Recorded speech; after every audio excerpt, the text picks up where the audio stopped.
శ్రీ మహాగణాధిపతయే నమః, శ్రీమాత్రే నమః.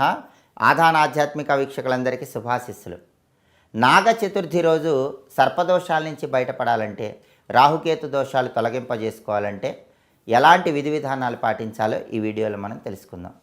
శ్రావణ మాసంలో శుక్లపక్షంలో వచ్చే చవితి తిథిని నాగ చతుర్థి అనే పేరుతో పిలుస్తారు. జాతకంలో పాములకు సంబంధించిన దోషాలు ఉన్నవాళ్ళు, రాహుకేతు దోషాలు, సర్పదోషాలు, కాలసర్పదోషాలు ఇలాంటివి ఉన్నవాళ్ళు, ఈ దోషాల వల్ల పెళ్ళిళ్ళు ఆలస్యం అవటం, సంతానం కలగటం ఆలస్యం అవటం, ఒకవేళ కలిగిన సంతానానికి అనారోగ్య సమస్యలు ఉండటం, మీకు అనారోగ్య సమస్యలు ఉండటం, ఏ పని చేసినా కలిసి రాకపోవటం, ఇలాంటి ఇబ్బందులు ఉంటే నాగ చతుర్థి రోజు ప్రత్యేకమైనటువంటి పరిహారాలు పాటించాలి.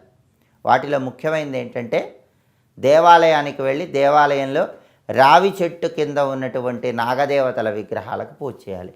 రావి చెట్టు కింద నాగదేవతల విగ్రహాలు కానీ, జంట నాగుల విగ్రహాలు కానీ ఏ ఉన్నా సరే